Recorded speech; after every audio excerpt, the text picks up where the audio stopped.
Joining us. We're going to go ahead and start since we have a full agenda. This is the Senate Agriculture and Natural Resources Subcommittee to discuss S 867. This is our second meeting, and just going to go ahead and work the list and let people kind of come up who've signed up. John Brook. John, yeah, come on up. If you'll give your name and group, and I swear everybody, so I'm going to have you raise your right hand. I can't. Do you swear the testimony you're about to give be the truth, the whole truth, and nothing but the truth? Thank you, sir.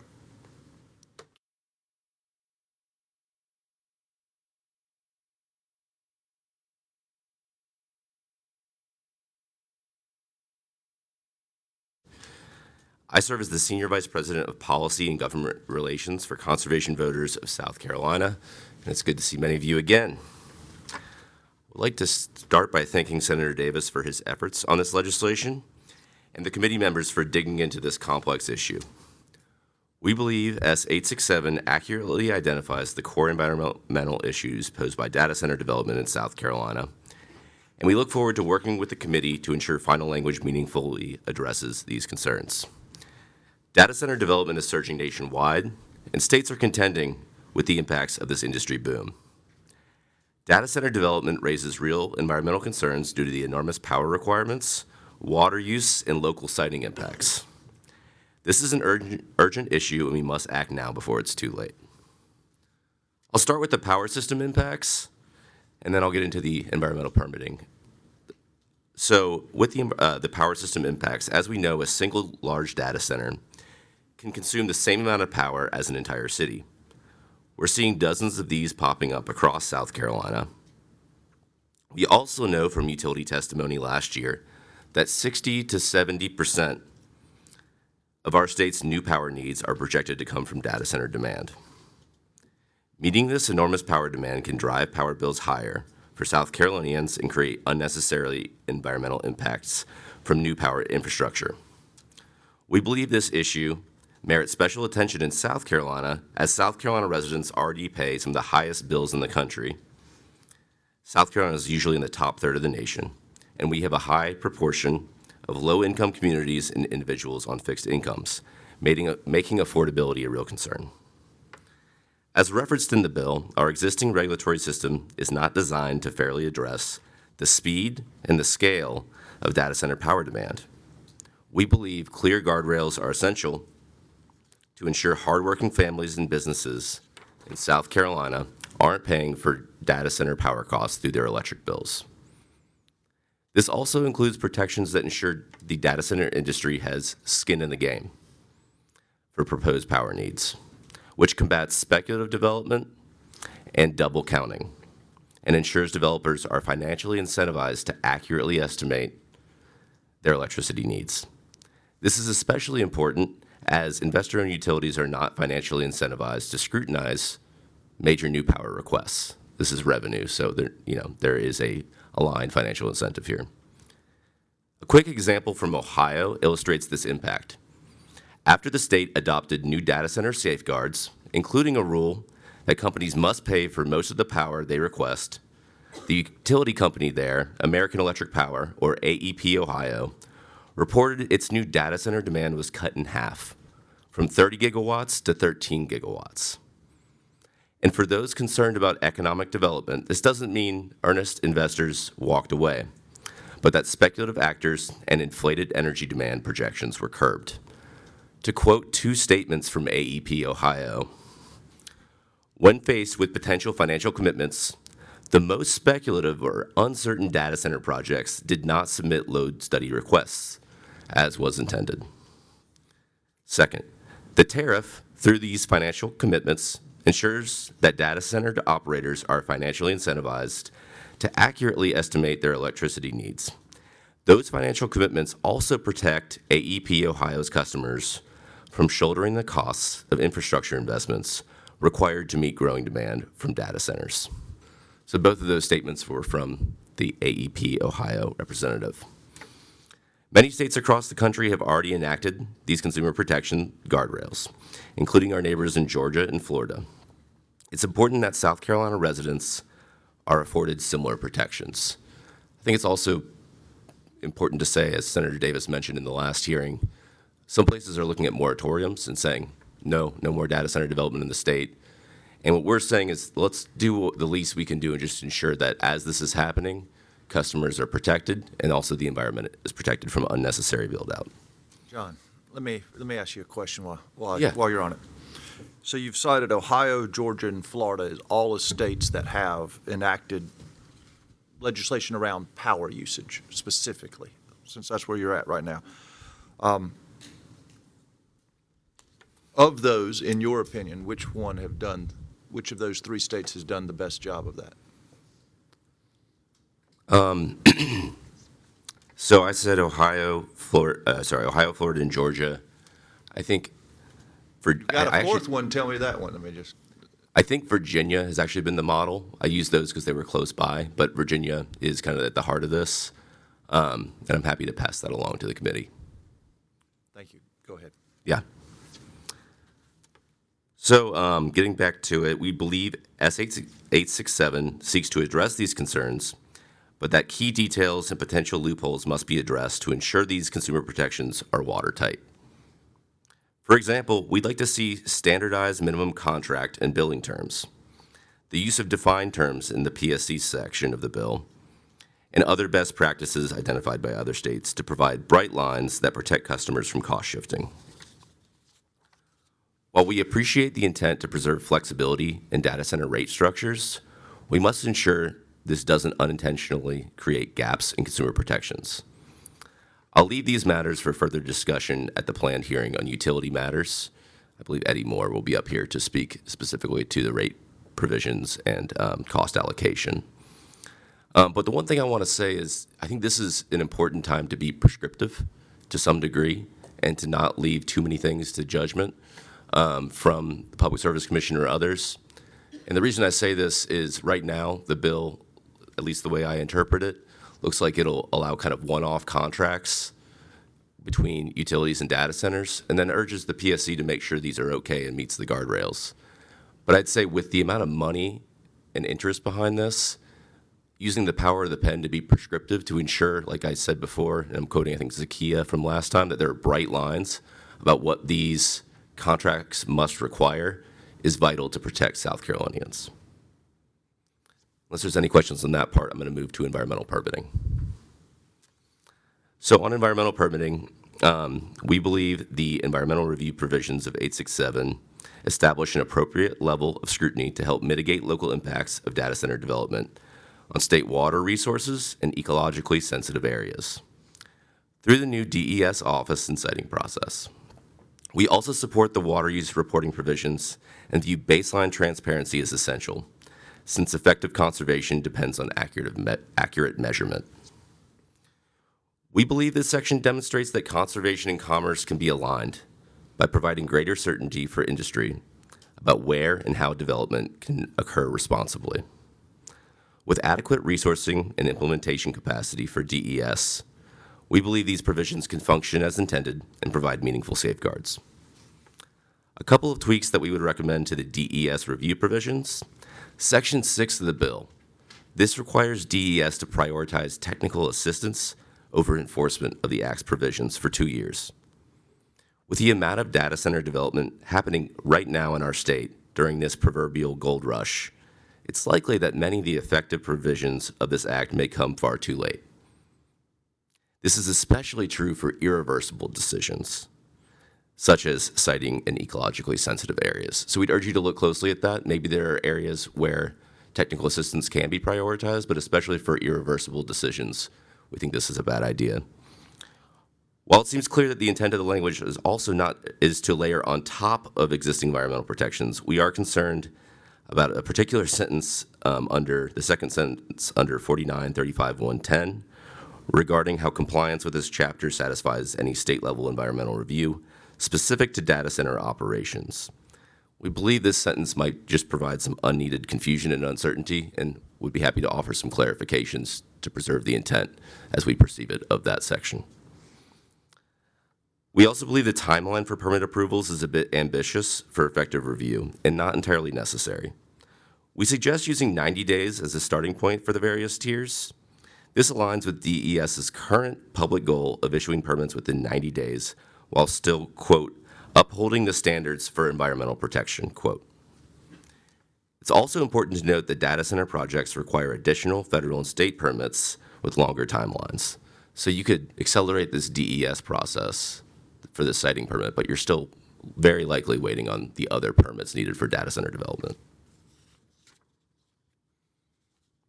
Last but certainly not least, there should be some opportunities for public input in the DES siting permit process. Some communities may want data centers, and others may not. But we believe their voice is crucial in these decisions and can help even identify specific local concerns early in the process. Before I conclude my remarks, I want to speak in support of 3 potential additions to this bill. First is energy efficiency. Last year, as part of the Energy Security Act, the Senate version of the bill included provisions establishing energy efficiency standards for utilities, which were ultimately removed from the final bill. South Carolina is typically near the bottom of the nation, if not last, in energy efficiency, resulting in significant energy waste while we spend billions on new power plants and infrastructure. I'd urge the committee to consider including language to advance energy efficiency in the bill to help lower energy costs for South Carolinians. Second, new tariffs for large customers to self-supply. This bill does encourage data centers to bring their own power and has some I think, beneficial wording for the Public Service Commission, but we believe stronger language could have a bigger impact. Some states are creating new utility tariffs that allow large customers to invest in non-emitting energy, enabling them to directly meet their energy needs with clean energy and non-emitting energy and reduce the socialized costs, all while expanding business choice. So this is just a way to kind of shrink the problem we're talking about for power needs here. And then third is emergency curtailment. This was mentioned at the last hearing. This is the suggestion from the South Carolina Energy Justice Coalition that the committee consider the flexibility of data center loads under grid strain and ensure that curtailment in extreme circumstances is included in standard contracts. So this is just about basic reliability. Thank you to the chairman and committee members for the opportunity to speak on S867. And with that, I'm happy to answer any questions. Any questions for John? Yes, sir. Senator Jake. I appreciate you coming and speaking with us today. And you said some things there at the beginning that I'd like to ask some questions about. You talked about how you think data centers should pay for all the power in which they used. Correct. I think that's a fair statement, but do you know of any other industries in South Carolina that are currently not paying for the power that they use? I think that there are, what I'll say is data centers present a unique issue because of just the sheer volume of power needs. Okay. And the number of, sorry to interrupt, the number of data centers combined with how large these requests are triggering huge amounts of new investment in our state, which is not normally the case. Usually it's a little bit more, piecemeal, where you have little increases at a time stacked on top of residential power demand growth. Okay, so just to be clear, you don't know of any other industry that's not having to pay for their power, that their power is being subsidized by the local community? I think depending on how you look at certain economic development rates, I think that there is some subsidization allowed through our code, through the code of laws, and part of that I think was addressed in actually the energy bill last year. So I think depending on how you look at it, there might be some industries that pay lower rates than residential customers, and are maybe that's for an economic development reason. Sorry, is that clear? But as far as you're aware, everyone's paying for their power. They're not getting free power from somebody somewhere. Correct. Okay. Next question. If this was, let's say, another large industry, let's say this was a steel mill of some sort, would you be up here with the exact same concerns? Or is this just related to data centers that your concerns are on? I think you can look at this agnostically, and you don't even need to call this a data center bill if you don't want to. It's about large energy-intensive industries. So you're right. If we had 20 steel mills coming in this year to South Carolina, and it was causing this amount of new power need, then I think we'd be having the same questions. Maybe it'd be different because the appetite would be different from local communities due to jobs. But I think that's the key distinction, is that it's just a huge amount of power. So regardless of the industry, it's an enormous amount of power that's triggering all these investments that everyday ratepayers will have to pay, even though they're not contributing nearly as much to the need. Say that last part again. Everyday ratepayers will be doing what?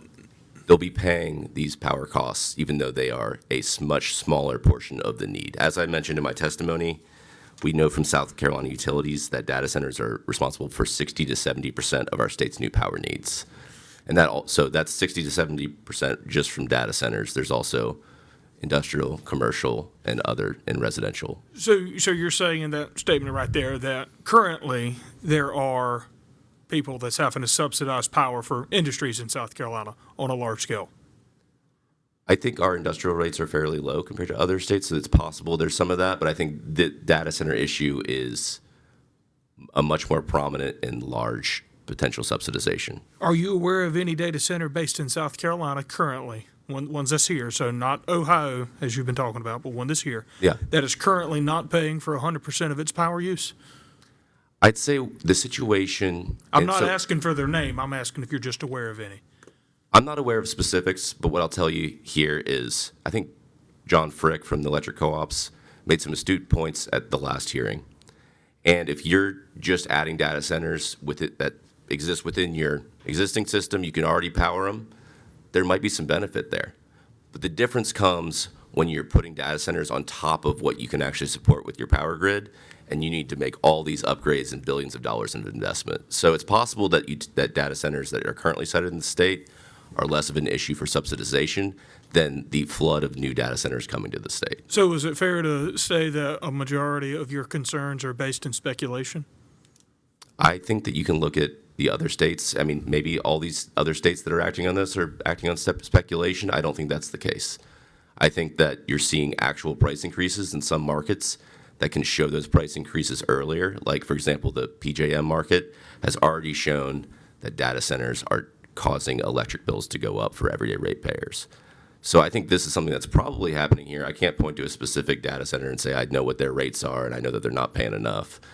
What I'm saying is we're seeing this in other parts of the country proven out in bills. We're also seeing the fact that data centers, because of this enormous amount of demand, are actually driving up the cost of power plants.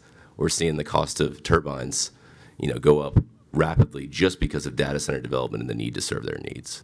So no, I do not believe it's speculative, and I think there's risk of people, essentially paying those costs now in the near future. And then also there's a big concern over what happens if these data centers don't use all the power they asked for. Who's paying for that? That's everyday South Carolinians. So now you're saying that you don't want them to pay for power that they're not using? If data centers request power and then don't come to the state and we build power to serve their needs, those costs are socialized. So those costs will be paid by everyday ratepayers. So you're saying if they claim they're coming here, we put the infrastructure for it in, and then they just change their mind, they pull the Scout motors and go somewhere else. And we're holding the bag. You're saying we'll be left holding the bag for it. Yep. Is that your concern there? Yep, that is one of the concerns. So there's subsidization, and there's the speculative development, and there is the stranded assets, which is specifically what I just mentioned. Thank you, sir.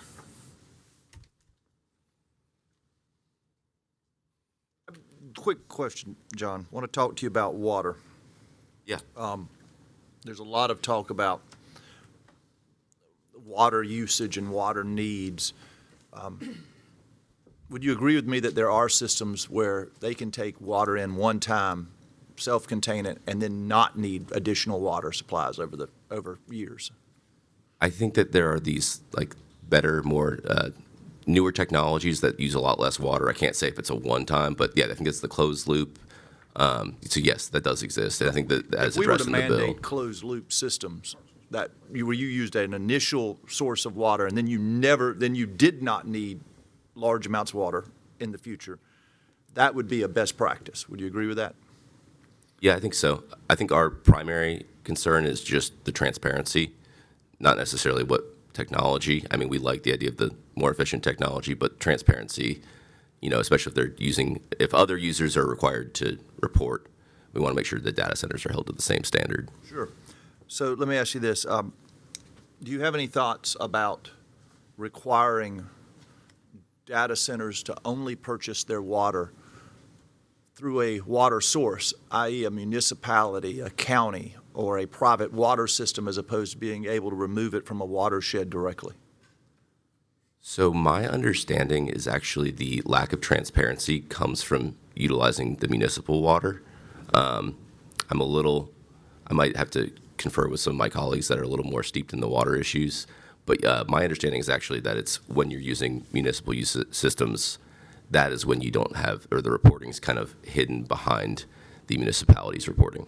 Yeah, but if I put it if it's in the bill, they're going to have to report how much water they're taking in on any given year. Yep, Doesn't matter where they're getting it, they're going to report it. true. All right. So let me go back to my question. Would you prefer, assuming that I can make full disclosure, we're able to do that, would you prefer that this water come through a municipality or a private water provider or a county versus an open water source? I don't feel comfortable answering that because I need to talk with folks that know more about water. All right. Apologies. That's, look, I'd rather you tell me you don't know than, Yeah. and you'll get back to me. Do you know of any other states that have created a state agency to regulate where a data center can site? I'm not aware. I think so I believe Eddie Moore will be coming up for the utility section. He has a much more regional perspective and might be able to share examples. I don't know of any off the top of my head. Anybody else? Thank you. Thanks, John. Thank you.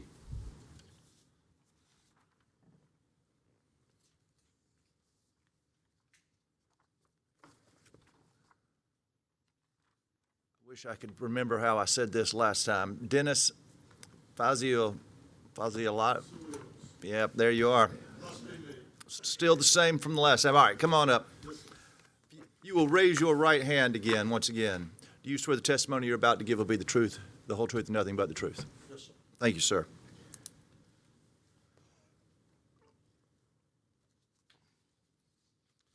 I have just a short bit of testimony, similar to our last opportunity, Mr. Chairman, and just would like to go ahead and read this into the record, then certainly be available for any questions. Excuse me a second, I've got to put my glasses on here.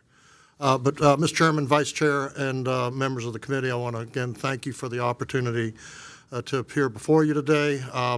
As I said, my name is Dennis Vasiliotis. I'm the president of South Carolina Emerging Technology Association. We're a 501c6 trade association for the state.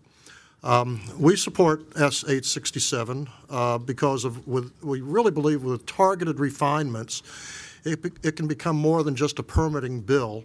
It could become a rural redevelopment and ratepayer protection bill.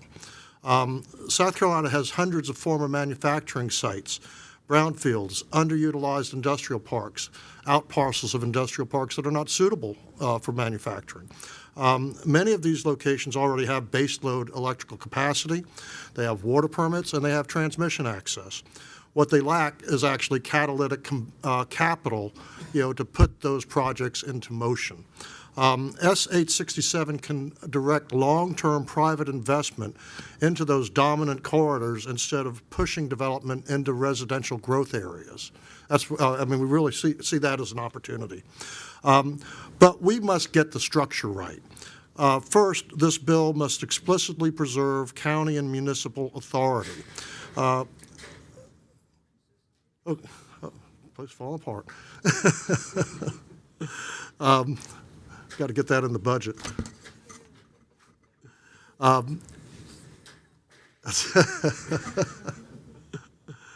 That was right on cue, by the way. To, a little levity for the for the committee.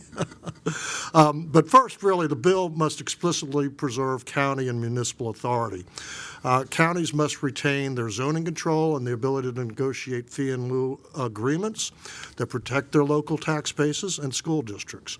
Nothing in this legislation should override local economic development discretion. Second, we believe ratepayer protection must be non-negotiable. Large facilities should fund the infrastructure required to serve them. Transmission upgrades and substations should follow the principle of cost causation.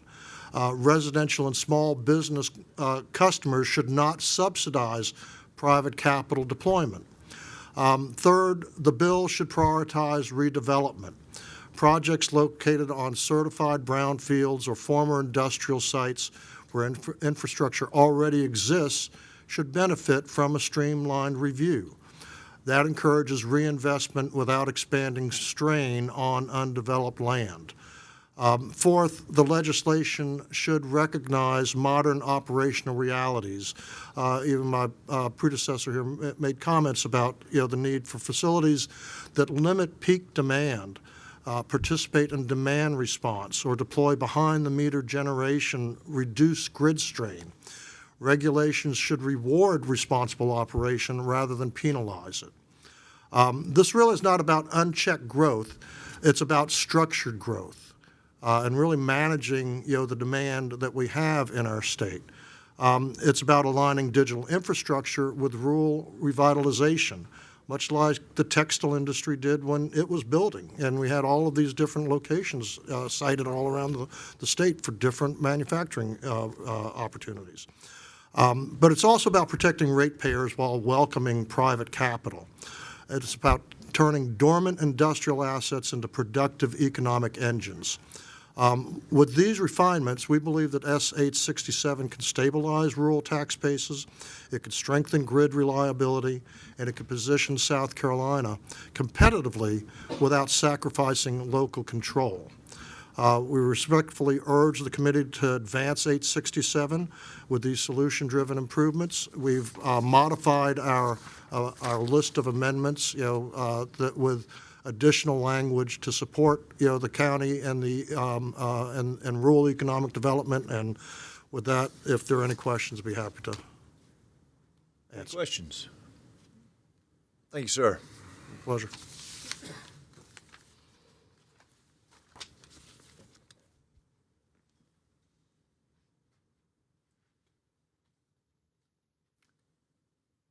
Kara?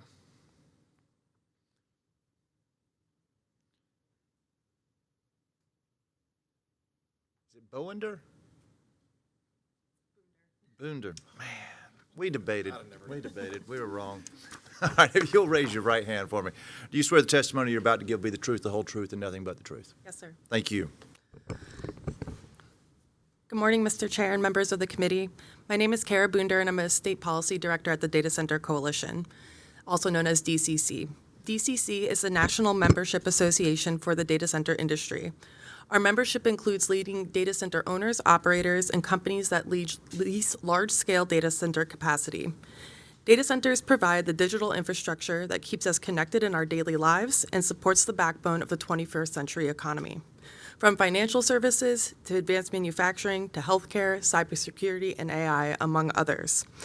Consumers are generating data in unprecedented ways. One way to look at this is to consider our own device use. Deloitte tells us that the average household has 21 connected devices, from our phones to our smart bulbs, our smart appliances, our connected printers, our TVs. There's just an unprecedented amount of data being generated by consumers. And that data is processed somewhere, and that's a data center. Ensuring our data is housed here in the U.S. is a key component for national security, as is ensuring the U.S. remains competitive in the AI race. We support South Carolina's goal of attracting high-tech investment and protecting precious state resources. However, as currently drafted, this bill creates a duplicative and overly prescriptive regulatory environment that will inadvertently send investment to neighboring states. The bill creates a brand-new state-level permit that sits on top of, rather than replaces, existing local and state approvals. Under this framework, a Tier 3 project could face a 120-day state review period after already navigating local zoning and environmental regulatory approvals. For the data center industry, speed to market is a critical driver where companies ultimately choose to invest. Creating an additional layer of approvals would result in significant delays, putting the state at a competitive disadvantage when compared to those with more streamlined and less onerous regulatory approaches. Furthermore, the bill mandates rigid operational metrics that don't account for South Carolina's unique climate. For example, setting water usage effectiveness limits as low as 1.5 liters per kilowatt hour would be technically challenging in South Carolina's high humidity environment. Industry is constantly innovating and improving upon the efficiency of cooling technologies, whether those be through closed-loop cooling systems, which you referenced earlier today, direct-to-chip cooling, or other innovations. Operators must consider local conditions, among other factors, and have flexibility in deciding which technology is most suitable to deploy. Mandating rigid standards risks forcing operators to choose between legal compliance and optimal system performance. This challenge is further compounded by the fact that the proposed advisory committee includes only one industry representative among 10 members. We strongly recommend that any industry-specific regulatory body include more representatives with specialized expertise. This ensures that oversight is appropriately tailored and specialized to address the complexities surrounding the critical infrastructure it seeks to regulate. The bill also singles out data centers for decommissioning requirements and financial assurances. These are disparate requirements not otherwise placed on manufacturing plants, warehouses, or other similar industrial users. When you combine these upfront capital requirements with civil penalties of up to $50,000 per day, the risk profile for developing in South Carolina becomes significantly higher than competing markets. South Carolina can remain a competitive market for data center growth and the positive economic impacts associated with these large capital investments by adopting a more targeted and equitable approach. Thank you for your consideration of my comments, and I welcome any questions. Any questions from anyone? Yeah, what section is that? That is,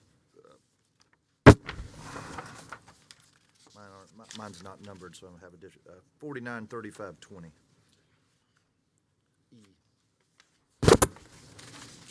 Any other questions? Thank you for testimony.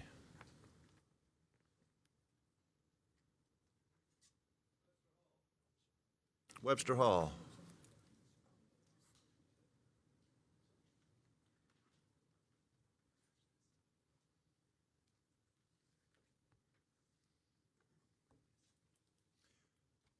You both going to testify? Yes. All right, both of you raise your right hand for me. You swear the testimony you're about to give will be the truth, the whole truth, and nothing but the truth. Thank y'all.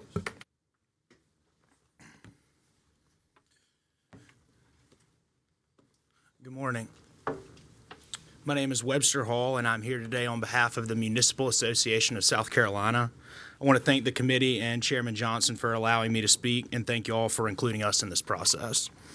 At this time, we are still in the process of gathering data to determine the effects of S867 and take no position on the bill at this time.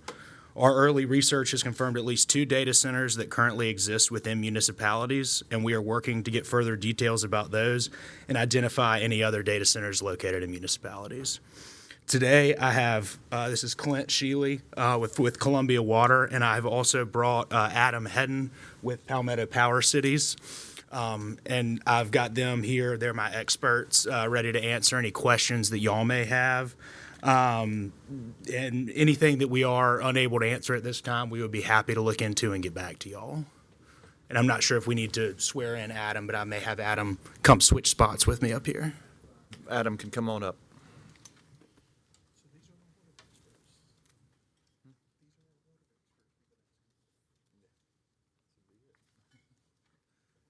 Adam, if you'll raise your right hand, please. You swear the testimony you're about to give will be the truth, the whole truth, and nothing but the truth.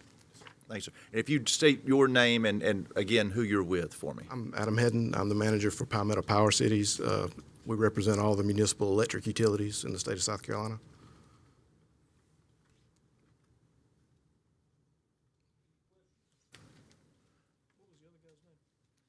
Clint Hey, Sheely. good morning. From I'm Columbia Water. I'm Clint Sheely. I did have a few comments. Oh, no, go ahead, if mister. Then that's you go okay. ahead. If y'all have prepared remarks, probably help get some questions going. Yes, sir. Yes, sir. Columbia Water, yes, sir. I'm one of the assistant city managers for the city. So I was exposed to an opportunity for our utility to serve a data center probably 7-8 years ago. At least we think it was a data center. We were asked about supplying a water user that needed about 10 million gallons a day of drinking water or of cooling water. And so that presented a variety of challenges. We were unable to respond to that based on the volume and the location, but that just kind of set the stage for data centers, although much needed, are a different animal. We're used to planning for a variety of industries that might span the wide range of water usage needs and wastewater needs, but data centers are a little bit different when we think about, particularly for municipal supply. Planning is a absolute key component. It's difficult to plan for a data center because I think several folks have spoken about the variety of cooling technologies that are out there and water consumption needs. So I believe the young lady that just testified mentioned water use efficiency standards, units of water volume per kilowatt hour of power usage. Those would be very helpful if standards were established in helping utilities plan, whether it be from a variety of different sources, but how much water is needed to supply a data center. So standards that are reasonable and specific to South Carolina, I think, are very much would be very much appreciated. You also mentioned the standardizing the types of cooling systems. That's another way to go about that. But a water efficiency standard is a very helpful planning tool for a utility. The water demands for the power that is needed are also a consideration when we think about the total hydraulic cycle in the state, hydrologic cycle in the state, whether it be from groundwater, surface water. I've done some reading about direct reuse, using wastewater reuse as a cooling technology, and there are a few utilities in South Carolina that have those types of systems. They're not prevalent throughout the state, but there are a few that have that. So things to consider that could limit the volume of water needed, either from direct source withdrawal, groundwater withdrawal, or from the municipal supply. One of the things that I will mention, we recently participated in Broad River Basin planning, a period of several years with DHEC, now DES, and a lot of different agencies considering, the uses along the Broad River and what the adequacy of our river systems are for the needs of our communities. Data centers really weren't considered in that planning, so it's fairly new, and I think something that probably should be considered as we look at planning moving forward. The locations of data centers can also sometimes be problematic for a municipal supplier. Understandably, these data centers as we read in other states, are sometimes located in more remote areas. And so you may not have a larger utility that's capable of supplying the need from both a source supply standpoint or also getting the water to that location that might be remote from a community. So another consideration that demonstrates the need for planning and siting appropriately where these data centers might go. And finally, rates, always very important. Larger, more sophisticated utilities have rate models that can include large water users like this, both the infrastructure needs that are necessary, the investment necessary to support that center, but also the ongoing operation and maintenance and volumetric needs. Making sure those costs are allocated appropriately are really important. Having some planning aids and tools and guidelines to help smaller utilities might be helpful. As well as you think about possibly these being located in some of the rural areas of our state. Finally, I'll just advocate for close coordination between water providers, power providers, and local and state agencies. The comprehensive planning process is a nice tool when you look at siting where these data centers may go and planning for the infrastructure needs that are there. And with that, I'll pause and see if y'all have any questions for me. Questions? Senator from Darlington. I feel like I'm burning the questions up today. You said earlier that something was coming to Columbia and they were trying to site themselves here and they were asking for the use of using 10 million gallons of water a day. Yes, sir. And you said you don't know what that is. You didn't know what it was. It was one of these speculative questionnaires. We work with Richland County Economic Development Partners, and they sent a speculative questionnaire, and we assumed that may have been a data center or something else very heavily intensive in terms of a water usage. But you don't know for a fact that it was a data No, center. no, You don't sir. you don't have anything but a gut feeling to base that off of. That's correct, but I just wanted to make sure I understood that correctly. yes, sir. Are you aware of any data centers currently inside of your district that you are serving water to? So it depends on how you define the data center. Actually, the building 1401, which the city has purchased and is our municipal complex, has a few small internet providers that have racks, and when you do the data center map query, they actually show up as a data center. Very low water usage, but they show up. So no large data centers within our service area at this time. So there is no standalone area that was traditionally considered, I guess, by most people on what a data center is, this standalone building pumping in lots of power, lots of water area. None of that's inside of your area. No, sir, not right now. No, sir. Do you know of any that's looking to move into it? We don't know of any That you can tell us particulars. about? I know that. No, sir. Don't have any particular requests right now. But we are trying to plan, ahead as best we can for that potential. My last question is, where does the city of Columbia get a majority of its drinking water from? So about half of our drinking water comes from the Broad River through the historic Columbia Canal, and about half of it comes from Lake Murray. And we are blessed with really an abundance of water resources in the Midlands, so we're very fortunate for that. So all of your water, none of it comes from groundwater. You don't have any wells. No, sir. Thank you. Greenville. Thank you, Mr. Chairman. Mr. Shealy, so this entity that didn't come to pass, the hypothetical was 10 million gallons a day? That was the request that came through the project form. How would your system handle that? Well, if they would have been located right beside the Lake Murray Water Treatment Plant, very, very close, we may have been able to consider that. The location that they were requesting was quite a ways away in a more remote area of northern Richland County, and we simply didn't have the transmission capacity to get it there, and the level of investment that it would have taken and the time to build that infrastructure, it made it just not feasible for us. And so they quickly moved on after we provided those responses. You have to look in order to consider a request of that magnitude, capacity replacement cost, the ability to move the water to the location they're looking for, those infrastructure costs, and then any discharge that might happen. Some of the things that have been published about, there can be a concentration of dissolved solids and things like that can present a little bit of a challenge on the waste treatment system as the discharge happens to go to the receiving stream. So those are all considerations that have to be baked into that rate model that I talked about so that there's cost recovery and that's appropriate.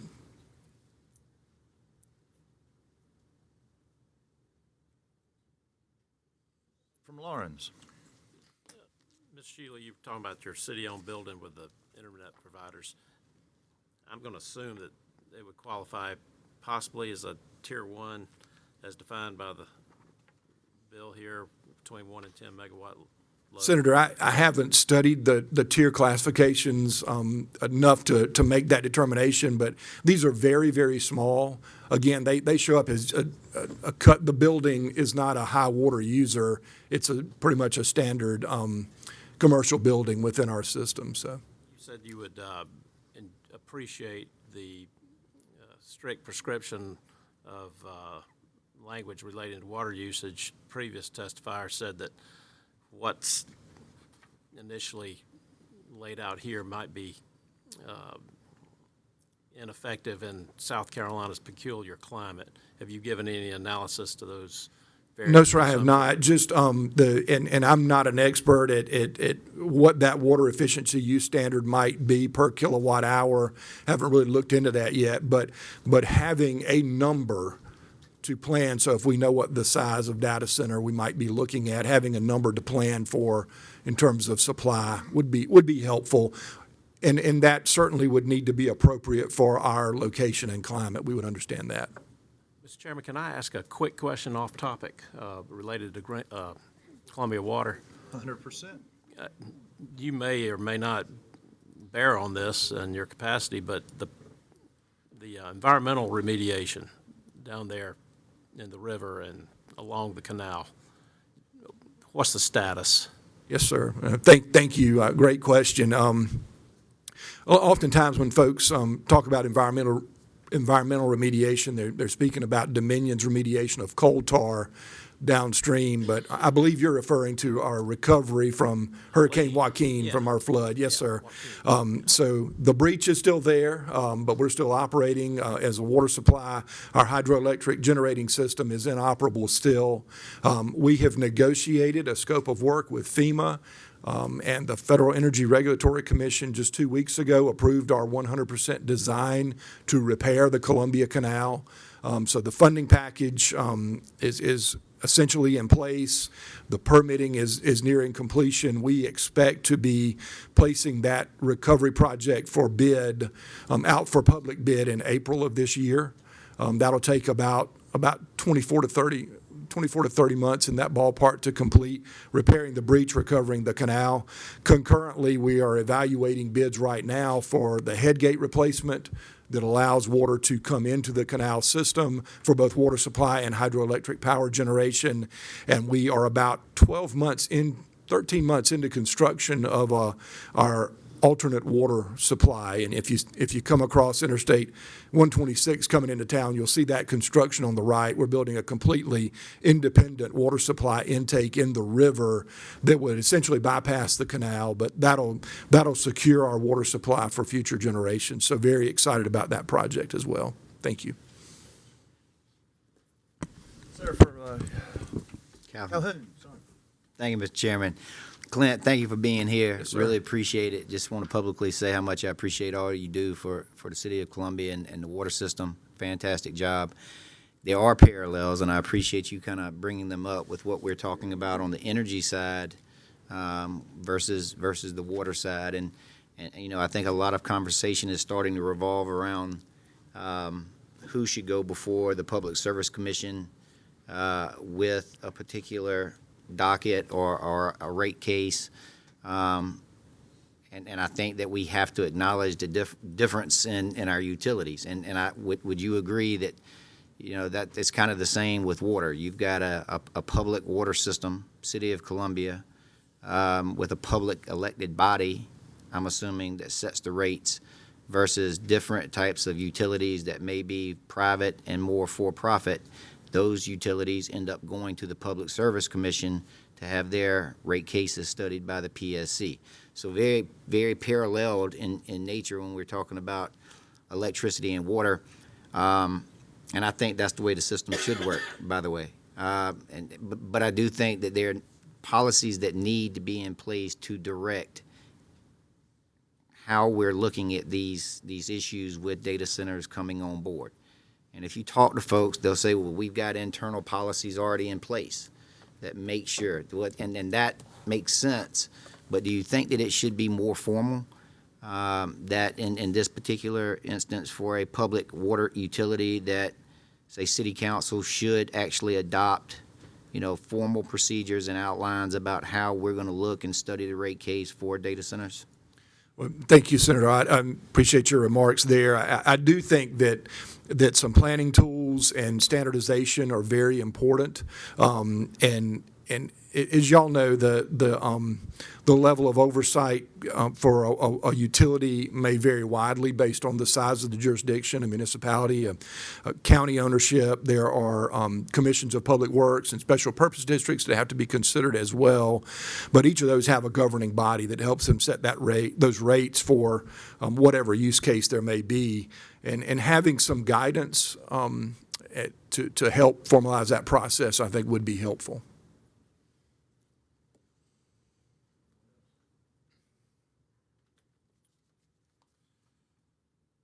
Heaton, any remarks you'd like to give us? Just a couple quick things. One, I do think data centers in South Carolina can be a good thing if they're done the right way with the right guidelines. And I think with some of the existing capacities that's been touched on already, But there's good examples where we've had industries that have left, where there's, one of the people in our district, one of the utilities, they had a large industrial customer that left that was using roughly 1 million gallons a day. So there's already some of that built into it. The infrastructure's there, the right size pipe is there. So capacity is something that we look at on a regular basis, whether it be electricity or water or sewer. We've got to look at it from the plant side. We've got to look at it from the lines that are getting it from point A to point B, the equipment that we use. So that's something that we're very familiar with. Having some guidelines to look at some of the things on the rates might be good in some cases. I know already as far as cost allocation goes, I know that's been a big concern for everybody on the committee and from a lot of the people that have testified. And that's something that if you're doing your rates right, I believe you've already got a lot of that starts to be baked in anyway, because your industrial users paying for the majority of what they're using, or really all of what they're using. Data centers would be very much the same way, but they can be very beneficial too. A high load user like that, when you're looking at your overall cost, you've got a certain amount of direct overhead that you've got, whether it just be general maintenance, normal things that you're replacing all over the system, that you really don't break down to a level where it's just a particular customer or circuit or a certain place, and that cost gets spread out. And so when you have a large load customer like this come in, it can actually shift some of that cost over to that customer and can alleviate some of those costs from some of the other customers. So there are some things there that can be beneficial when you're looking at rate design and rate structure if it's done in the right way. And from the places that I've been and seen, that's generally how we approach it. And that even goes for things like new subdivisions. That's been a big deal with a lot of the new subdivisions in the state. We've got to look at how are we doing that? Do we make the other customers pay for that? And in our case, the answer has been no. We've been going to the developer and getting them to pay for a lot of those things. And I think data centers and the way that you've got it drawn up are the same way. And that keeps the cost from being spread over to the end user. The bigger question I think that you guys are really struggling with is as far as when it gets to the plant and the generation level. If you've got to build new plants for that. And there is a cause for concern there. You want to make sure that that's allocated correctly. But as far as the existing capacity, the existing things that are there, I think there's already a lot of things in place, and it's just a matter of everybody really looking at what they've got and making sure that the costs are allocated correctly there. Senator from Greenville. Thank you, Mr. Chairman. Earlier today, earlier today I heard from one of the folks who testified before you that 60 to 70% of anticipated new generation will be needed for data centers. Have you looked at, from a municipal standpoint, if you can if you can estimate the new generation that's needed, what of that would go to data centers? Can't say as far as for data centers on just the municipal side. We've got some small, very small ones, kind of like you mentioned, Clint, where it's probably less than a megawatt being used now. I think we've got 2 in place now. We've got 3 or 4 that are in discussions. I can't say what those are, but they range in size. I think the largest one I've heard of was maybe 50 megawatts. So I can't really speak to what we think that projection is going to be. But one thing I would mention is that we've also got to take into account, you've got electric cars, you've got data centers, you've got a lot of things in the grid in general that are being put on. But I think you'll also see some things down the road. Now, granted, it may be 10 years down the road, but I think you'll see some things on that side that offset some of that capacity as far as improvements in efficiency, whether it be HVAC equipment or cars or whatever it may be, batteries, things like that may be charged. So I think there's some things like that are going to affect that projection as well. We saw it during the 80s. There was some of the projections during the 80s were very steep with the amount of electricity and things that were being projected, and some of the efficiencies and things that happened during that decade offset it. So I think you've got to keep in mind that's a tough science to project. It's really tough to project exactly how that's going to work out.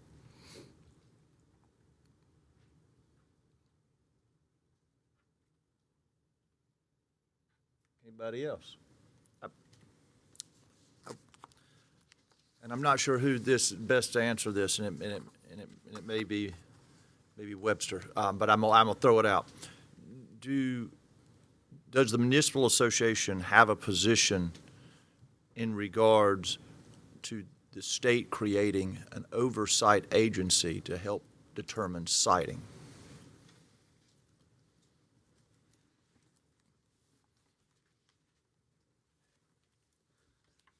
I would be happy to get back to you on that, Senator. I figure you got quite a few members who have different opinions. Yes, and you know, like I said, we have a couple of municipalities that have data centers in them now, and you know, some that are trying to get data centers and are in negotiations with them, and so we do, you know, need to get with our members on that. While you're having that conversation with them, I would also be appreciative if you would ask them their thoughts on creating a zoning classification solely for data centers. As part of the transparency in this, a county or municipality would have that is what you, instead of heavy industrial, you know, we would have, nope, that is for data centers. And you would know that a data center is coming there because there'd be a rezoning for that data center. I'd be curious to get some feedback from your members on that. I would be happy to look into that, Mr. Chairman. Anything else from anyone else on the committee? Appreciate your testimony. Thank you, sir. Thank you all.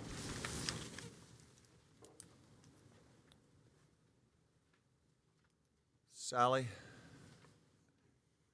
come on up. Sally, if you'll raise your right hand, please. Do you swear the testimony you're about to give be the truth, the whole truth, and nothing but the truth? Yes, sir. Thank you.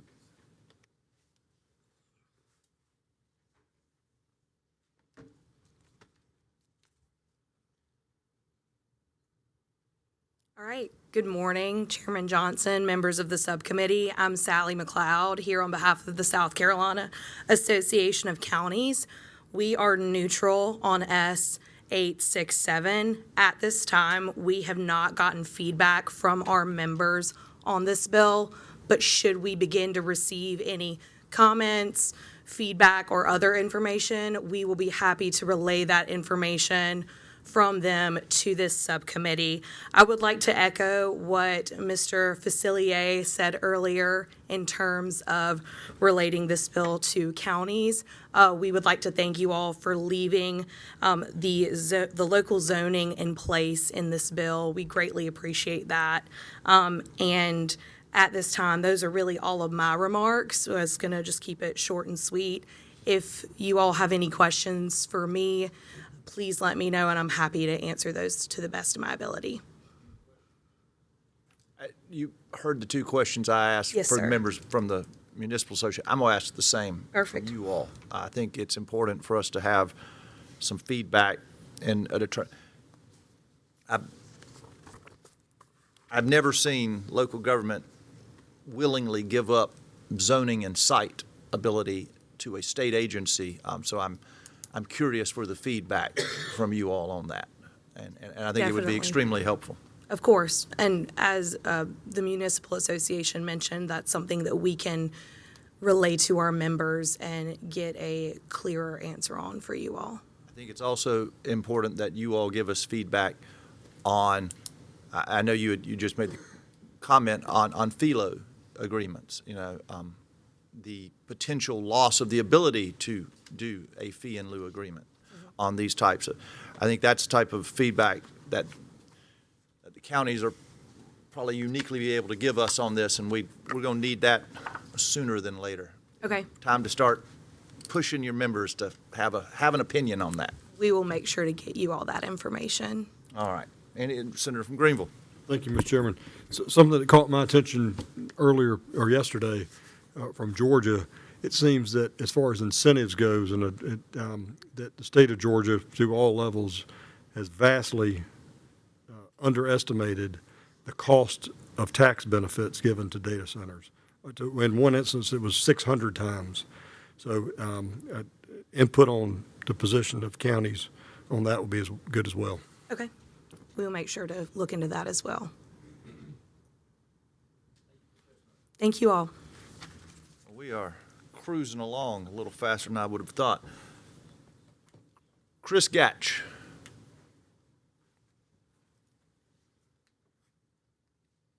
Mr. Gatch, if you'll raise your right hand for me. Do you swear the testimony you're about to give will be the truth, the whole truth, and nothing but the truth? Thank you, sir. Mr. Chairman and members of the committee, thank you for the opportunity to speak this morning. My name is Chris Gatch, and I serve as Executive Vice President of DC Blox. We own and operate data centers across the southeastern United States, including 3 in South Carolina. I'm originally from Beaufort, South Carolina, a Clemson graduate, and although I live in Atlanta now, South Carolina is still home. And South Carolina stands at a pivotal moment. Data centers are foundational infrastructure of the modern digital economy. And with the rise of artificial intelligence, the next generation of specialized facilities, often called AI factories, will become centers of digital gravity that drive the next generation of economic growth. Simply put, data centers bring capital investment, jobs, tax revenue, and sustained economic activity. Let me give you a South Carolina example. Google's first data center in Moncks Corner was the first major data center investment in the state, and it triggered layers of additional investment. Because of that initial investment, the region required a subsea cable landing station to connect global internet traffic. DC Blox developed that $85 million facility in Myrtle Beach, which now connects South Carolina directly to Europe, South America, and soon Africa and Asia. It is the largest cable landing station on the East Coast. And to support that facility, we built a $100 million high-capacity fiber route from Myrtle Beach to Charleston to Atlanta, with approximately $45 million invested in South Carolina, including rural communities. And that investment enabled 4 regional broadband providers to expand service to roughly 238,000 subscribers across 19 counties. And then Meta located a multi-billion-dollar or cited a multi-billion-dollar data center in Aiken County, not coincidentally, right along that fiber corridor. In response, DC Blox is now building a $75 million network-focused data center in North Augusta, right on Atomic Avenue. And Segra is building new fiber from Augusta to Greenville. And Windstream has upgraded major fiber routes connecting Myrtle Beach to Jacksonville and to Virginia. And 9 telecommunication carriers have established connectivity at the cable landing station. And as this momentum continued, Google announced a multi-billion-dollar expansion into Lowcountry, adding new campuses in Dorchester County. And this cascade of investment began with one data center commitment. And it continues. Companies located in South Carolina, including Vertiv, XCool, Johnson Controls, Fluor, Metromont, and many others have benefited from this growth. Construction trades, engineering firms, and manufacturing base have all strengthened. And these benefits have also extended to the state's largest healthcare system and largest automobile manufacturer as well, who kept IT infrastructure in the state instead of relocating it at a higher cost and complexity to other locations. And now as we move into an AI-driven economy, proximity will matter even more. AI workloads increasingly require real-time processing. Enterprises want compute capacity near their data, their customers, and regulated environments. Manufacturing, healthcare, logistics, financial services, and defense applications will depend on regional infrastructure. States that host AI-capable data centers will attract innovation and next-generation industry. States that opt out will become dependent on others for critical digital infrastructure. And now turning to Senate Bill 867, while well-intentioned, this bill would make South Carolina one of the most heavily regulated states in the country for data center development. This bill creates a multi-layered approval structure, effectively a triple veto system, including local authorities, the Public Service Commission, and a new state Office of Data Center Development. No competing state requires this level of overlapping review. In our industry, months determine outcomes, and that uncertainty alone will redirect projects. The bill also introduces extended and uncertain timelines. While deadlines are written into the statute, applicants will invariably have to extend timelines in order to avoid negative votes on the permitting process. It imposes prescriptive operational standards in a rapidly evolving industry, limiting flexibility and potentially increasing cost. And it creates uncertainty around contract terms, credit standards, and cost allocation. And it requires dual financial assurances, both infrastructure guarantees and decommissioning bonds, which are particularly challenging for emerging AI companies that may not carry investment-grade ratings but are nevertheless well-capitalized and innovative. The cumulative risk is clear: longer timelines, higher cost, greater uncertainty, and fewer projects. And at a time when other states are investing to attract AI infrastructure, South Carolina would be increasing friction. So the question before this committee is not whether thoughtful legislation or policy changes are appropriate. They are. The question is whether this framework enhances our competitiveness or materially undermines it. South Carolina has real momentum. We have attracted global technology leaders. We have catalyzed fiber and energy investment. We have strengthened rural connectivity. But Senate Bill 867 is currently structured, risk interrupting that trajectory at the very moment AI is reshaping our economy. I respectfully urge the committee to carefully consider the competitive implications before advancing legislation that could place South Carolina at a structural disadvantage. Thank you for your time, and I welcome your questions. Senator from Darlington. Thank you for coming and speaking with us today. I want to start off by saying, before I ask a few of these questions here, I'm not against data centers. I want to be very clear about that. I think they're a good use for our future of our state. But in not so scripted terms, can you tell me what exactly does DC Blox do again? Not the scripted term, but in the layman, you met me on an elevator, I asked you what you did for a living. What does DC Blox do? So we design, own, build, and operate data centers. We like to, in the most common language, say we build apartment buildings for computers. So we basically build buildings that deliver reliable power to computer equipment that is hosted by enterprises and now increasingly hyperscale companies delivering AI infrastructure. Okay. So you said you operate data centers. All right. How many? Yeah, I think you said it was 2. I just want to make sure I remember correctly. How many do you operate in South Carolina? We have 2 in current operation and 1 under construction in North Augusta. 1 under construction in North Augusta. All right. You may be able to answer some questions I've heard a lot of people on this panel ask that everyone just kind of scratches their heads out. And if you're not comfortable answering them, you're not going to hurt my feelings if you say I'd rather not say. But I know we would like to know. The first one is, in a general amount, and not one particular data center, in a general amount, how much would you say y'all pay to local communities in either property taxes or FELOs in South Carolina? And I'm not looking for an exact down to the penny. I'm looking for a rough estimate. I would have to get back on that number, but in a general sense, right, data centers are very significant taxpayers, particularly relative to the amount of acreage or square footage of building that they generate. And that primarily comes just around the capital development intensity, of the building itself. So, for example, I can tell you that the tax basis of the building, that we've built in Myrtle Beach are about $85 million. And we do have a fee in lieu of tax agreement. Can you get a little closer to the microphone? I'm sorry. Yeah, I can tell you that the data center that we built in Myrtle Beach, South Carolina, which was the first data center built there, is now almost an $85 million investment on the tax rolls. And so y'all have invested about $85 million in that facility. Yes. And then so its value is about $85 million. So I know it's not paying that much in property taxes, but y'all have negotiated a fee with the local community and just turn around and it's probably not chump change is what I'm hearing. That's correct. And similarly, the development that we're putting in North Augusta on Atomic Road, that's on an 11-acre site. And that building, because we're already expanding it, will be, before we finish construction, will be probably about a $75 million investment on the tax roll. And there is a moderate fee in lieu of tax agreement, which is critical in South Carolina because for data centers in particular, South Carolina has very high personal property tax rates if they are not abated.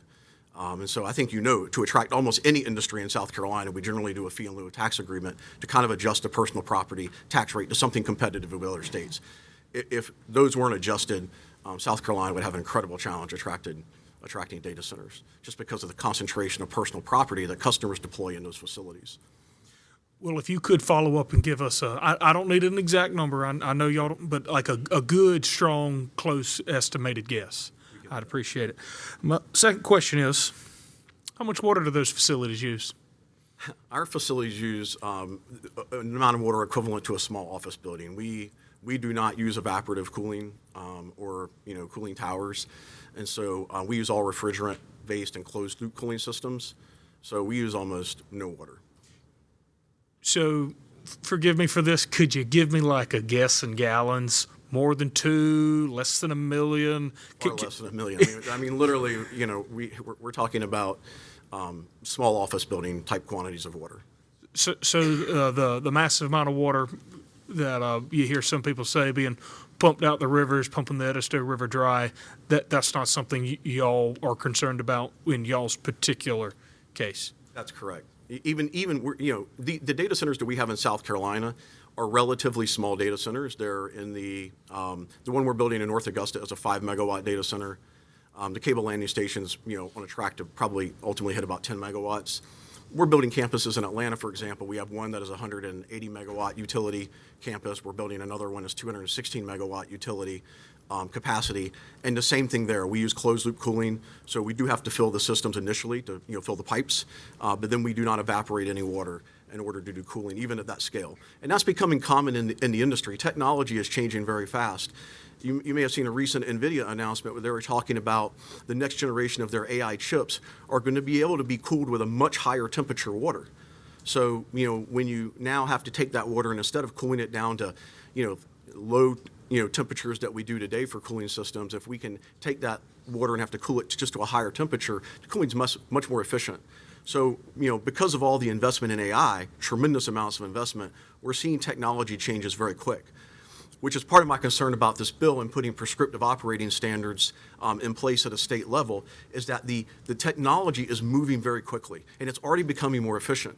And what we don't want to do is put prescriptions in place that limit the ability of the industry to adapt, because we're all motivated to be more efficient. Of course, we want to spend less on water, and we want to spend less on power. Well, that segues perfectly into my next question. How much power do you use? Well, as I said, the facility in North Augusta is about a 5 megawatt facility, moving to about 10 in Myrtle Beach. Is that per day, per month, per year? That is an aggregate capacity, so that would be, that's per mega.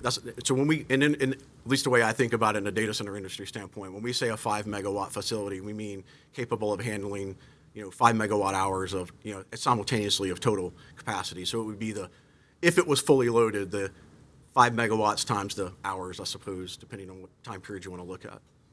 I got you. Yeah. My last question is, in South Carolina, and just South Carolina, how many people do y'all employ? We deploy about 6 or 7 people in our Myrtle. You say that again? 6 or 7 in our Myrtle Beach facility, not counting security. The North Augusta facility, being a 5 megawatt facility, network-centric application, will be probably 3 plus security. But I will say, Senator, as data centers are now moving to more AI applications, and when I consider the data centers that we're building in Atlanta, for example, we think those will deploy on a single site 50 to 60 people, and that's before customers put employees there to handle their AI equipment. Because what's happening, again, these data centers are becoming more AI factories. The amount of equipment being deployed in them and the complexity is higher, and they are starting to employ larger numbers of people per data center site than kind of what you've seen in the past. It still won't be like a manufacturing factory, but we are starting to see much higher job counts on these facilities. All right, so just so I make sure I got it all right, you employ about 20 people, not counting security. You use about 5 megawatts of power, and you use less water than an office building. That's correct. And you're going to get back with me on the thereabouts Yes. close how much you pay to local communities. Yes. Thank you, sir. Thank you, Mr. Chairman. Mr. Gatz, thank you. Your criticisms or concerns of the bill, I get that from a business standpoint and a data center operator. And I'm going to call them concerns or criticisms, what you listed off, the uncertainty, the cost, the over-regulatory framework, those would also, on the flip side, inure to the benefit of the ratepayer or ratepayer protection. So can you help me understand what's the right balance between attracting data centers that will fuel our economy as you would see it, and protecting ratepayers? Yeah. This is clearly an important issue. I think first, the primary argument that we hear about protecting ratepayers is the idea that we're going to develop this capacity and then not need it, and that the data centers won't be there to pay for it in the long run, which is kind of inherently a bet against the industry. I think it's the first thing. And then it also, assumes that even if we didn't need it, that this capacity that is developed, because South Carolina and the country in general was already has been underdeveloping power for a very long time. Part of the reason we have this problem is that we haven't invested on a nationwide level in reliable baseload energy at the level we need to, natural gas expansion, and grid upgrades. And so some of the price increases we're seeing even now are coming because we're having to make up on some of that investment. But I think when it comes to, and so I go back on the issue of ratepayer protection. I think even if the data centers didn't use some of this capacity, you ask yourself, well, that would probably be an opportunity to deservice older plants that we're having to keep in service now and that are less efficient. Like there would even still be additional use. So, that is one argument from a standpoint of protecting the ratepayer. I think the other thing from the data center industry perspective is that we're perfectly willing to pay, for all the power that we are going to consume. That goes without saying, and that's generally a pass-through to our customers. And we're fine with, creating contract terms that provide for that. And in reality, we're already doing that. Even though this is being considered in legislation, I think with almost every utility that we work with now, we are working on contract structures that I think, accomplish that. Longer terms, different views on take or pay, more upfront investment related to infrastructure that we are going to use, frankly, to the extent that I think the pendulum has swung to almost being unfair to data centers, in terms of the way these contracts are currently being structured, with or without legislation that happens at the state level. It's already happening at PSC level in most states and with utilities. Senator from Lawrence.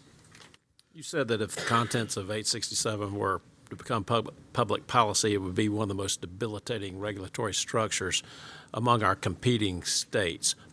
Who do we compete with? If it's taxes, I know it's Florida, Georgia, North Carolina. Yeah, absolutely. South Carolina, I could argue that historically, South Carolina really hasn't won its fair share of data center and digital infrastructure in the Southeast, especially relative to neighboring states like North Carolina and Georgia. And even while Georgia is considering currently, policies related to their ambitions to, there's incentive-related debates right now related to their ambition to eliminate income tax. They are also simultaneously investing to attract data centers. They've recently, at the PSC, green-lighted 10 gigawatts of additional power, and they already had far more data centers than South Carolina and far more digital infrastructure, and they are adding, I believe. Well, I get that there's been some incentivization here in the Southeast. It sounds like, as you were given the recapitulation of what currently exists, beginning with Berkeley County, it was almost you were describing a laissez-faire approach. There's been maybe a neutrality rather than a proactive effort. Now you're echoing that again, that we haven't gotten our fair share. I guess we're trying to determine what is fair share, but from a public policy standpoint, so much of this is driven by need, proximity, or is it? I don't know. I assume that in all these heavy electrical use and application dynamics that, proximity is a big deal. So something's going to happen here anyway. I'm assuming there's this neutral environment. I think you were describing a neutral environment from its inception here in South Carolina. Now you're staring down a debilitation that is going to, further place South Carolina in a less served industrial footing. Yes, sir. So our competitors are geographic and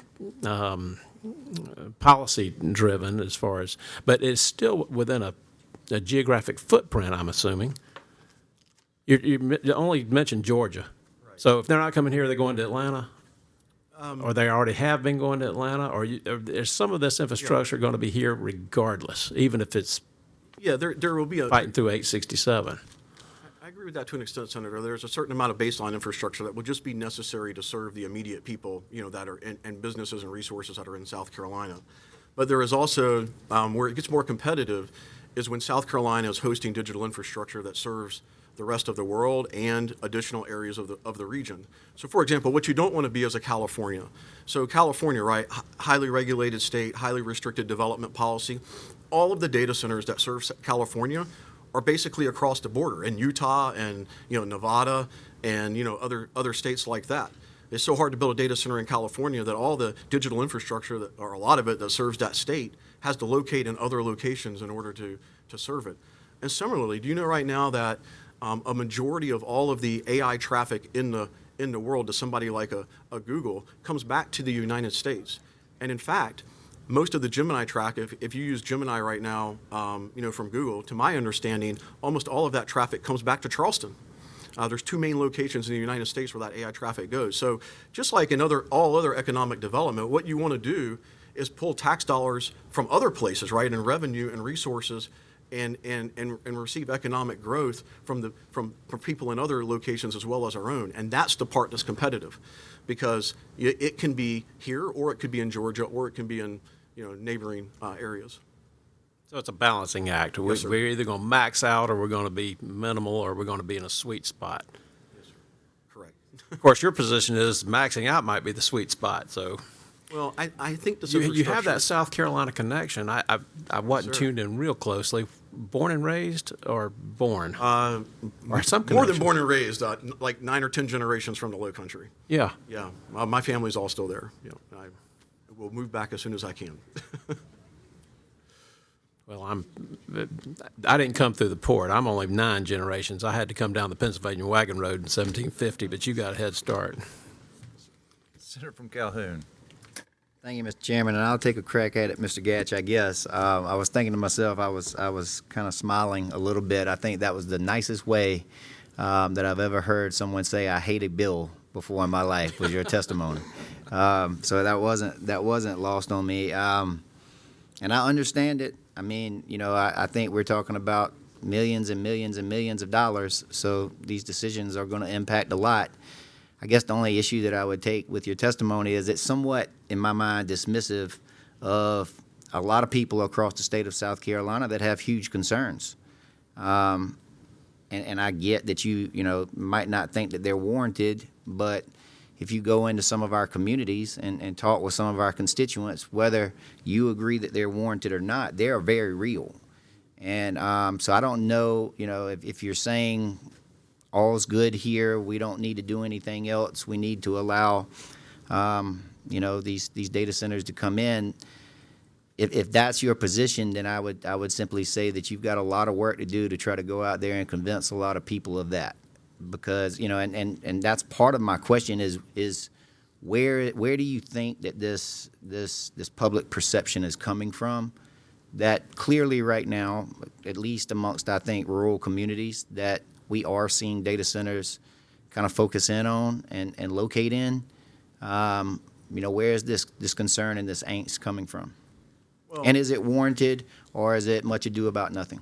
Well, there are a lot of in my opinion, very legitimate concerns. And citing of industrial development, these are, moderate industrial developments, and they have increased in their intensity. In all fairness to people with concerns, these sites have gotten larger, right, as AI has come along, and now the scale of these sites has increased, the intensity of the development has increased, and because of the huge economic growth of AI, the number of them has increased. And then it has been amplified by, as you said, somebody mentioned speculative investment, which is part of the system, but it is also very confusing because you have a lot of developers and people running around trying to bring sites to market that make it seem like it is happening in many more places than it really is. So these are real, citing concerns of any kind of development are very fair questions. And again, the intensity of these have increased, and as an industry, we've had to get more thoughtful about where we place these kinds of investments. We are, I would say, much more considerate now in advance of, moving forward to try to develop a site of where it is, what community support is, how do we be more open up front. So those are real concerns. I don't think they're unique to our industry. I just think they're amplified by the current amount of economic activity. I think the water issue is kind of a red herring. Most data centers don't consume the level of water that, I know we have some experience with in South Carolina with some of those original facilities, but a lot of new facilities are much more water efficient, and the technology is moving in our favor. And on power and energy, it's a fair debate. None of us love the fact that in order to realize, the potential of AI, we need more energy, but we do. And so we have to figure out, good ways to address that. And rate shifting is a very fair concern. It's primarily a function of the regulatory construct, if you think about it, right? Rate shifting, the reason costs can be syndicated, to a consumer potentially on an energy investment is because we have a regulated rate of return system. So there are many elegant ways to address the risk of rate shifting. Probably the most effective being some type of deregulatory policy for large load users. So if you think about a data center, we don't have a choice of where to buy the power. But if we had the ability to buy directly from off-takers and do commercial agreements, you could completely de-risk the ratepayer. So there are many ways, and that's not the only. So I agree that thoughtful reforms are very important as we continue to advance. But they're real concerns, they're important, and there are good solutions. When you talk about deregulation for the data center industry or deregulation for everyone? Well, I see examples in other states, like even in Georgia, we have choice on, we have large load choice. Now it's between, directly between the. So that's large load, and so that's not choice for everyone.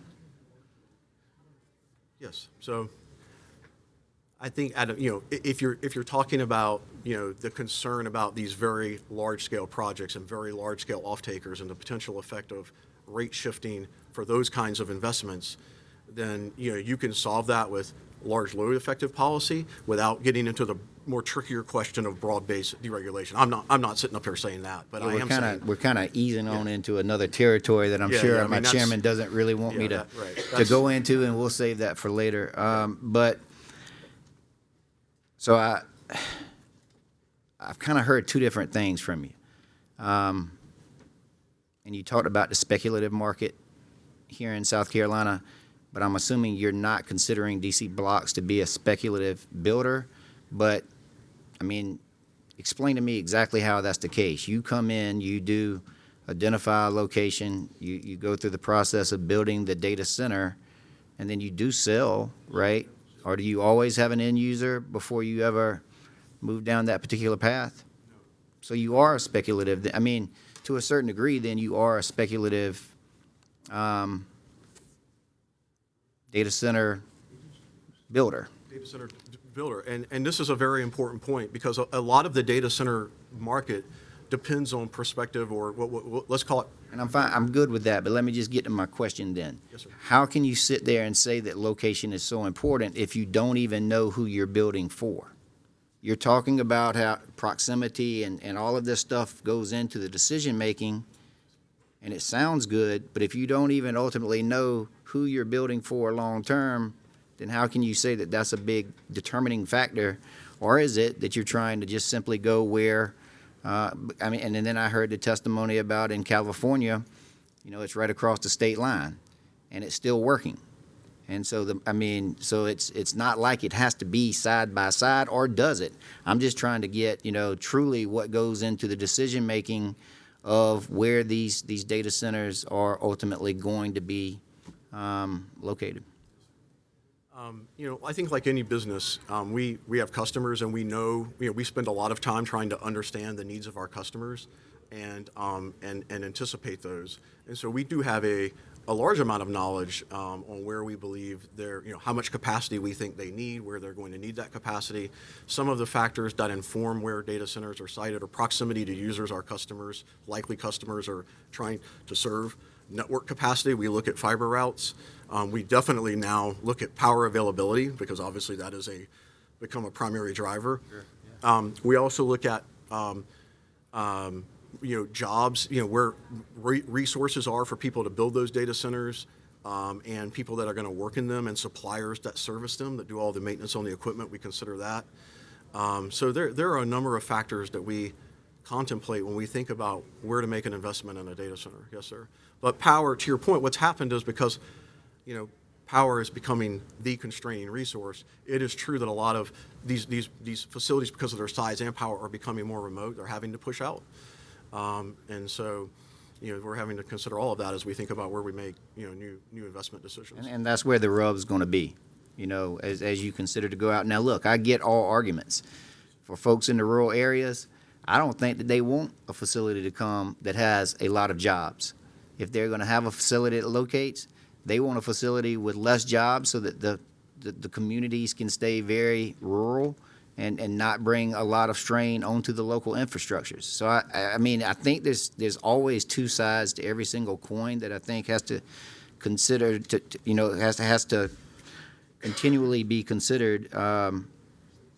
But we've got to get some straight answers, I guess, at some point from everyone to try to ultimately, because I hear you don't like this form of regulation. You have major concerns with it, but I do think something is needed personally. And we have to continue to fight to find that balance. So finally, on fee loads, we've talked about that a little bit. Every single one of your data centers has a fee in lieu of agreement in place with the local government? Yes, sir. Every one of them. Yes.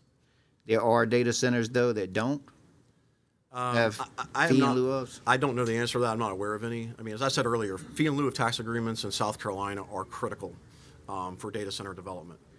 And it is because of the personal property tax rate in South Carolina. So, you have the, if I'm remembering correctly, and you guys can probably know if I'm wrong, but I think it's a 10% times the personal property tax rate. So you have, if you don't get the exemption on that the first assessment hurdle, and then you apply the personal property tax rate, the effective is very high relative to other states. And in data centers, there's critical focus on personal property tax rates because the personal property density in those facilities is so high. So let me give you an example. In Georgia, facility I'm building right now, that's a 180 megawatt utility facility, is a $1.5 billion development. So it's about, I don't know, $10 or $11 million a megawatt. Our customers will probably put 2 times that amount of capital and equipment in those data centers. So all personal property. So if you have a high personal property tax rate, it is very difficult for data center competitiveness. Okay, well then I want to ask a question then. What is a typical rate of return for a data center then? 'Cause I get that you're investing a lot I get that. They're actually not that. I mean, if you look at yields, like typical yields on cost in the hyperscale data center market, they're probably in the 7 to 9% range. I mean, they're very big buyers. So when you develop a data center for a large scale buyer like a Google, Meta, Microsoft, Amazon, somebody like that, they're negotiating very competitive yields. So they're yield on cost in those range. It must be a pretty safe bet, though. It must be a pretty locked-in rate of return then to spend. I mean, we're talking millions, if not billions, of dollars, right? Yeah, and now with the developments that are happening now, these AI factories are billions typically. We're building 2 in Atlanta right now that are over $1 billion. And yes, so they are. These contracts are now generally, these leases are now generally long-term leases. It's not uncommon in the data center industry for these large-scale factories, AI factories, to see 15-year leases. So this concern about rate shifting and this need not materializing, the people who are investing, I saw Google in their fourth quarter earnings yesterday, I believe, just said they're going to spend $175, I think, billion in 2026 on capital investment. And a lot of that is data center and AI driven. And these are long-term bets. They're signing leases that are 15 years. They're signing energy contracts that are long-term because they see this as a fundamental shift in technology in the economy. Well, I would like to find out, maybe it's a staff, if you're saying that there are no data centers that have not used a FILO in South Carolina, I'll take your word for it, but I would like to find out because I have been told that there are some that haven't. And I guess long-term, Mr. Champ, my concern ultimately, how old is the oldest data center that we have in South Carolina? And again, I know that we're getting back to what is a data center. I'm saying, 5, 10 megawatt data center, how old are they, the oldest in South Carolina? I couldn't answer how old the oldest are. The idea of smaller, data centers, especially like enterprise data centers, have been around. I wonder what the longest or the longest running FILO that we have. What I'm saying is, my concern is typically what is this going to be, a 30-year deal? 30-year deal that's negotiated on with the county, or are they longer than that? It depends. Some of them, I mean, they're all different, as you know, and some of them are shorter, and then maybe they can extend if you meet certain, growth goals or employment goals. They do vary. Honestly, every one of my FILOs in South Carolina is a little bit different. But as I said, what I do primarily focus on is the personal property side, particularly for our customers.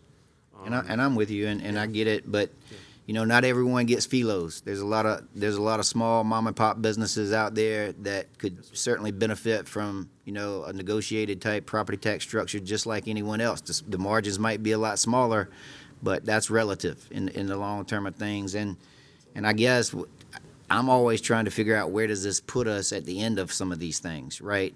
When that fee low, then I feel like you probably got the county on the hook. They don't want to lose that stream of revenue that they've been enjoying for a period of time, even though arguably it could have been or should have been a lot more to help offset the private property or the residential property taxes in a particular community. But do we see a lot of jumping around? Do we see a lot of leaving? Do we see that, you know, folks that are using or leasing a data center, do they just pick up and leave, and then somebody else comes in? Is that even possible?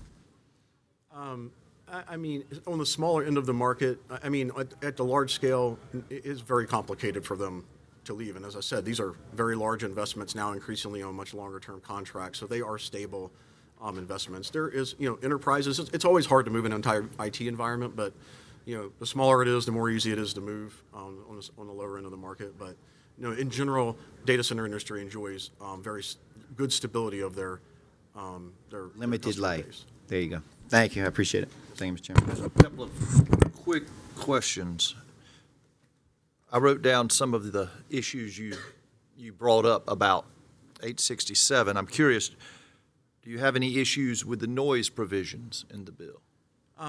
I don't think it belongs, I don't think it should be regulated at the state level. It is not uncommon when we seek permits in most AHJs for development that there are noise-related standards.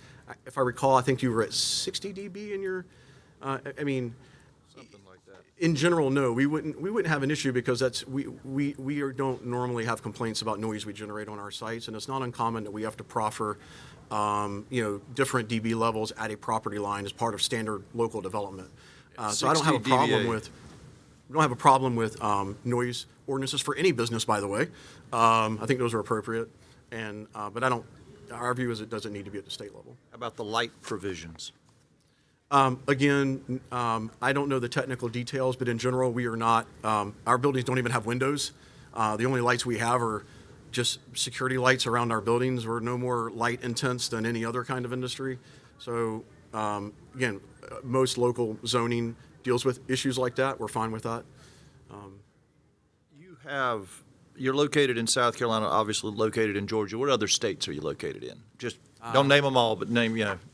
Alabama, Tennessee, we're in today.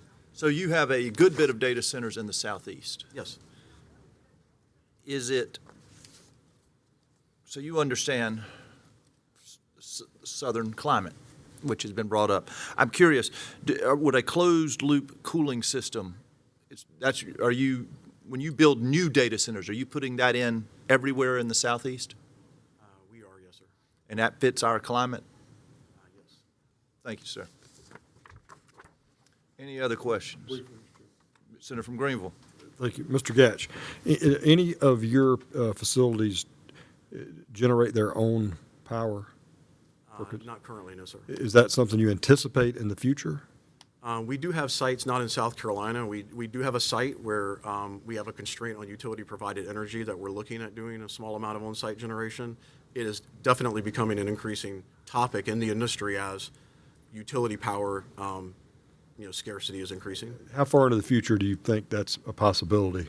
I think there are many data center projects right now that are being deployed with self-generation capability and/or contemplating it. Very site-specific. I'll say for data centers in general, it's kind of a lot. We would much rather have utility power. We don't necessarily want to be in the business of self-generation, but it has become a necessity in some locations. Any other questions? Thank you, sir. Thank you for your testimony. When I said about 105, 5 after that we were running quick, I did not realize we'd take 45 minutes here.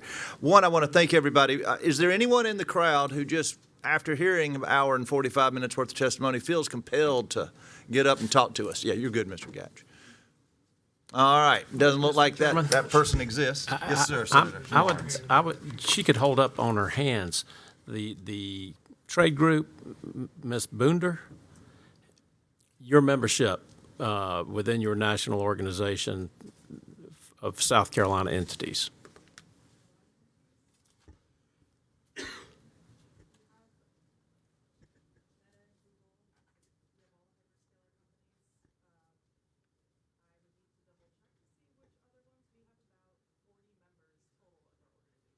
Thank you. 40 members total, and we know Meta and Google for South Carolina. All right. We are going to do this again, members of the committee. I want to tell everybody, if you are seeing issues, technical issues with this bill, and you want to submit written comments, those are always appreciated, and they should be directed to either George or Cassidy to allow them to get through it. Members of this committee, if you are looking to start drafting amendments or start tinkering inside of this bill, Cassidy is the person you're going to want to talk to. With that, is there a motion to adjourn? We are adjourned.